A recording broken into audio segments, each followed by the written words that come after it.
Okay, let's talk next about the harmonic things that we need to consider while we're working on a second species counterpoint.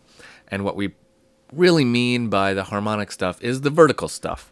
You know, the intersections of notes on a vertical level, which, when we're working in counterpoint, means parallel octaves, parallel fifths, and those things that we avoid like the plague. Which is a funny thing to say about aspects of counterpoint, because when counterpoint was first being developed, this style of counterpoint was first being developed, the plague was probably actually a very real consideration. Um, well, maybe not. I don't know. I'm not a history guy. Okay. Anyway, let's talk about avoiding parallels. Now, when you're doing something like this, so we have a lot more notes now and a lot more opportunities to create parallel octaves and fifths. One thing you can do to save yourself trouble is try to avoid using similar motion. When you use similar motion, you're in danger of creating a parallel, right? If you're on a fifth and then you do similar motion to another fifth, you've created a parallel fifth. If you use contrary motion, you're safer, but you're not invincible. Case in point, I've taken our counterpoint that we just made in the previous video, and I've changed a couple notes. So I've changed it a little bit so that it's got some problems. And I just want to go through and identify them. Okay, so let's label the intervals. Okay, so I start on an octave here, right? C to C, octave, great. Now what have I got here? G to G. Another octave, right? That's parallel octaves right there. 2 octaves in a row, no good. Even though they are technically using contrary motion, right? This one's going up, this one's going down. That's contrary motion, but it's also parallel octaves. So this is no good. This is a big error. So parallel octaves, no good. Let's keep going. Here we have a 2, G to A. We can call that a passing tone because I go to B here. It's totally okay. So E to B is a fifth. Okay, nothing wrong with that. Now I go E to G. That would be a third. Nothing wrong with that. But now I go A to E. Now I got a problem. Because this is a parallel fifth. Why is it a parallel fifth? Well, it's because our 2 consonants, this is called a beat to beat parallel, meaning the downbeats are parallel fifths. Even though this is a consonant skip, we still think of this as it's passing in some ways.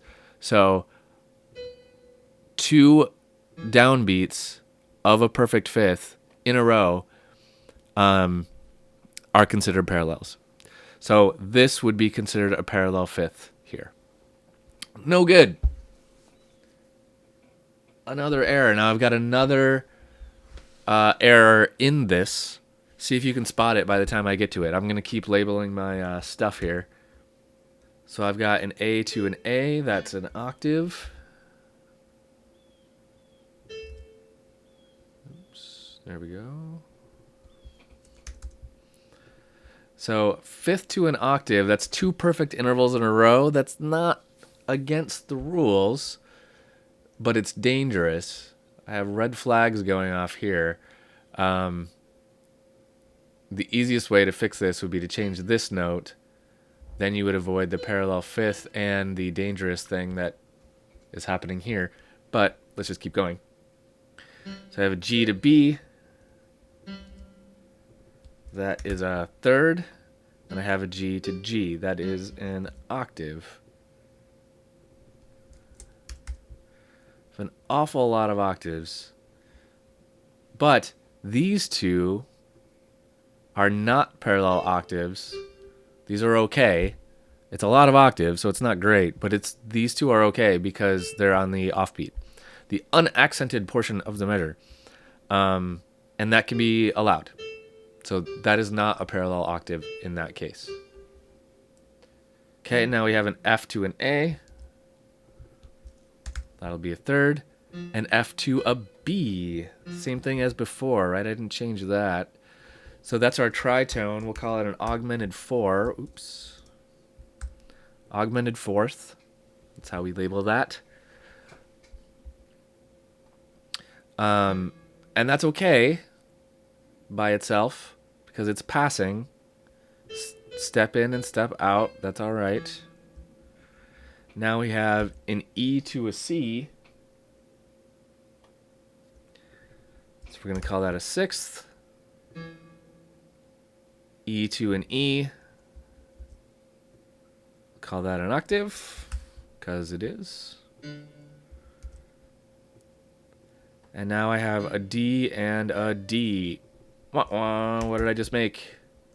Right there. From here is an octave, and here is an octave. So those are adjacent. That's it. And that is an adjacent parallel octave. So it's the two intervals right next to each other. That makes one.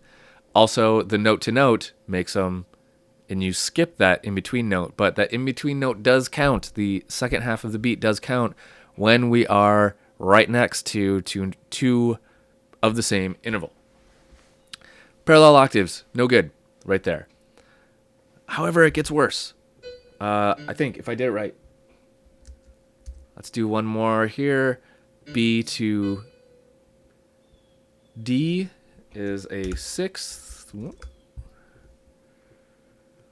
And then back to our octave.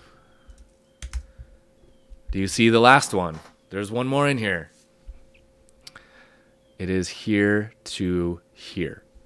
So another parallel octave on a note to note, or a beat to beat, I'm sorry. So that is an octave that is parallel. So I've got like a double parallel octave here. I've got this one to this one, and then I also have this one to this one.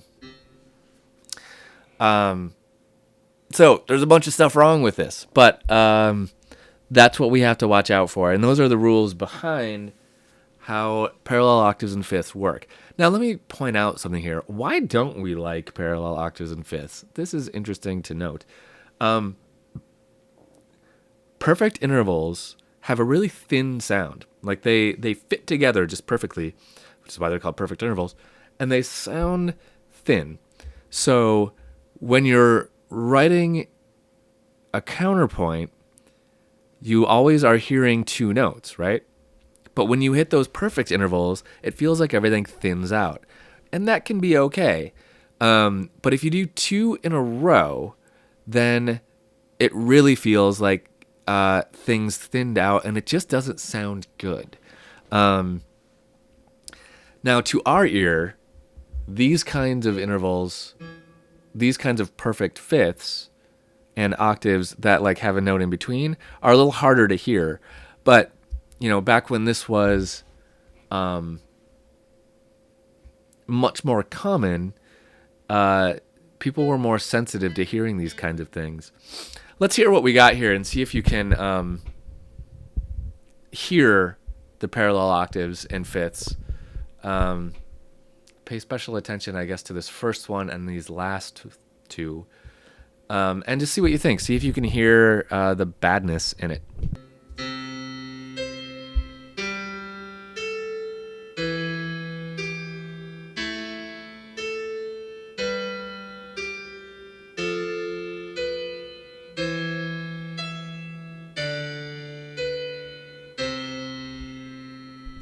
I can hear it. I don't like the sound of it. I mean, it sounds like kind of like the rug gets pulled out from under you when you hit like this interval and this interval and this last one, but that's okay. But it just feels empty in many ways. And that's how counterpoint works. There's all these rules and you have to follow them. And parallel fifths and octaves are not good. Okay, let's do one more video on this topic. I want to do a rundown of the rules that we've learned in second species counterpoint so far.